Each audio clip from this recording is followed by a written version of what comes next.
Hello and welcome to today's class. Today we'll be looking at the second method of differentiation, and this method is called the first principle. In the previous class, we were able to look at a general method of differentiation, and today we are going to look at our second method of differentiation called the first principle.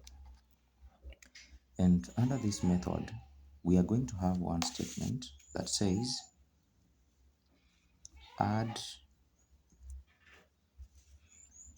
change in y to y and change in x to x.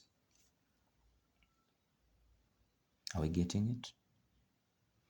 So whenever we'll be given a question and you are asked to find dy dx or to differentiate that equation, then using first principle, then don't worry. Just add change in y whenever you see y and change in x whenever you see x.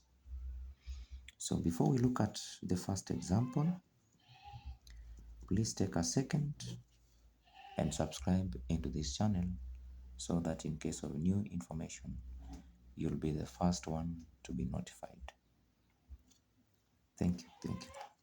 So let us look at this example. You have been asked to define dy is equals to x. You are supposed to differentiate that equation. And we all know that if we use the general method of differentiation, for example, let me say this implies that if we find dy dx, it shall be have dy out of dx is equals to x raised to power 1. You know, 1 is not written there.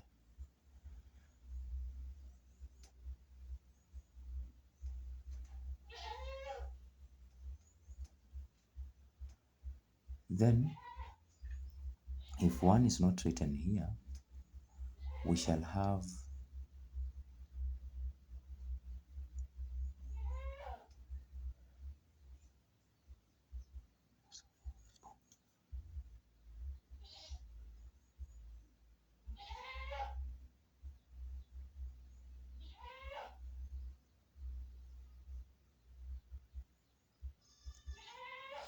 then if 1 is not written here, then it's just x raised to power 1.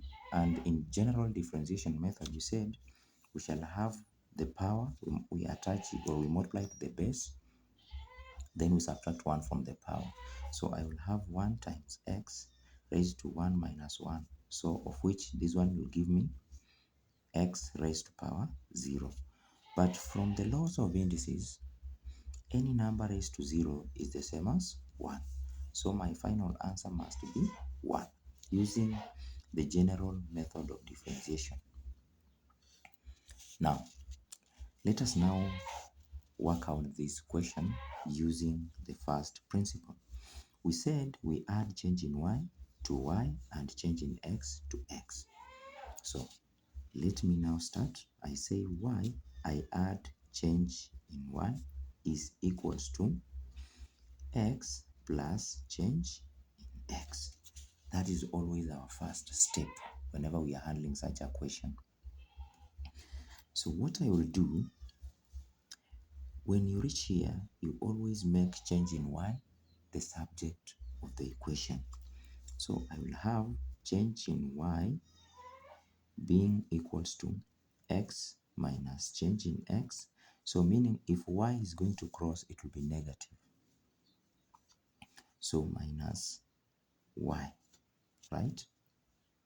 So, but you have to ask yourself, but y is equals to x from the equation. So instead of us writing here y, we want to eliminate the second side to be all with respect to values of x. So I will have change in y is equals to x plus change in x minus x. So upon reaching there, I can see two factors that are going to simplify each other. So I have x and x will cancel out. Then I remain with change in y is equals to change in x. Are we there? So if we reach here, we always say divide both sides by changing x. I divide both sides by changing x. I'll have change in y out of change in x being equals to change in x divided by change in x. So change in x and change in x will cancel out. I remain with 1. So my answer will be change in y out of change in x is equals to 1. So 1 is my final answer. 1 becomes our final answer. Let us look at the second example whereby we have been given y being equals to x squared. And you have been asked to use the first principle method. So, in this case, we shall still repeat the same procedure as we have done in the previous example. So I will say y plus change in y is equals to x plus change in x, but all squared. Are we there? So what I will have to do is I will have y plus change in y is equals to x plus change in x, x plus change in x. I have just tried to simplify further of this one. So it means there are two. So in this case, I will have y plus change in y being equals to x times x. I will have x squared. X times change in x, it will have x plus change in x. Then plus this times this, it will give me x change in x. This times this gives me plus change in x squared.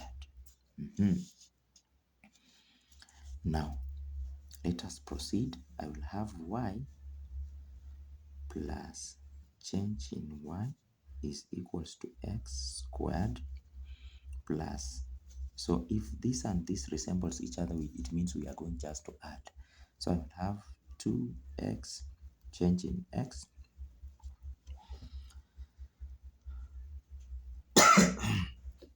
then I add change in x squared. Are we following it? So upon reaching there, I will have to make change in y the subject of this equation. So I will have change in y being equals to x squared plus 2x change in x plus change in x squared. This, if y crosses the equal sign, it will become minus y. So what I will have to say, but what is my y? Y was equals to x squared from the initial equation. So instead of me writing y, I'm going to introduce x squared. So I will have change in y is equals to x squared plus 2x change in x plus change in x squared minus x squared. So if we reach there, we always said we need to divide both sides by change in x. So I will say I divide by change in x. Okay, sorry, before we proceed, there are two factors that are going to cross multiply or cancel out. So I will have x squared and x squared simply cancelling each other. Then I will have change in y being equals to 2x change in x plus change in x squared. So if we reach there, we always said we should divide both sides by change in x. So I'll say divide by change in x, divide by change in x, divide by change in x. So in my beginning, I will have change in y out of change in x, then being equals to, so this one cancels out,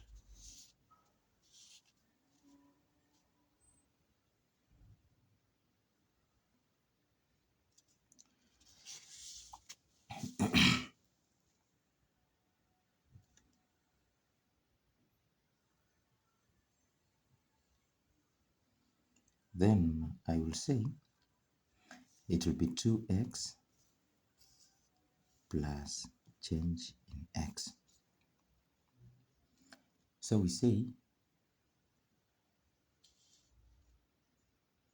will say I will have to divide both sides by change in x. So this one will be my final answer.